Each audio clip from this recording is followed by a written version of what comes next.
Boche gold and diamonds. Buy now pay later. വിളവെടുത്ത് 1 മാസമാകുമ്പോഴും നെല്ലളക്കാൻ അധികൃതർ തയ്യാറാകാത്തതിൽ ആശങ്കയോടെ കർഷകൻ. പാഞ്ഞാൾ കിള്ളിമംഗലം ആലമ്പുഴ മനക്കത്തൊടിയിൽ സുധീഷാണ് 60,000 കിലോ നെല്ല് നശിക്കുമോ എന്ന ആശങ്കയോടെ കഴിയുന്നത്. സപ്ലൈകോ പാടി ഇൻസ്പെക്ടർ നൽകിയ സർട്ടിഫിക്കറ്റ് ഉണ്ടായിട്ടും 3% കിഴിവ് ആവശ്യപ്പെട്ടത് കൊടുക്കാൻ കഴിയില്ല എന്ന നിലപാടെടുത്തതാണ് സുധീഷിന്റെ ദുരിതത്തിന് കാരണമെന്നാണ് പരാതി.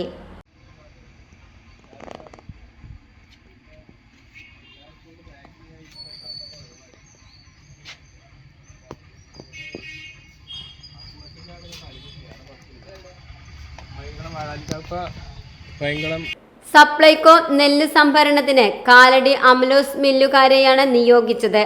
മില്ലുകാരുടെ ഏജന്റായി പ്രവർത്തിക്കുന്ന പഴയന്നൂർ പാറയ്ക്കൽ സ്വദേശി സുലൈമാൻ ഗുണനിലവാരം പരിശോധിച്ച് റിപ്പോർട്ട് നൽകിയിട്ടുണ്ട്.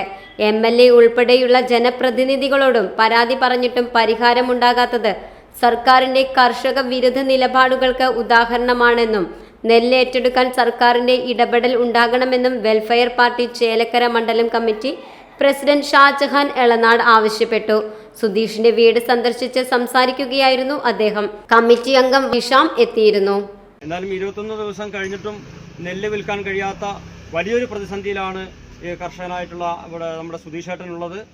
എത്രയും പെട്ടെന്ന് തന്നെ ഈ നെല്ല് സർക്കാർ ഇതിൽ ഇടപെട്ടുകൊണ്ട് ഇത് വിൽക്കാനുള്ള ഒരു നടപടി ഉണ്ടാകണമെന്ന് ആവശ്യപ്പെടുകയാണ്.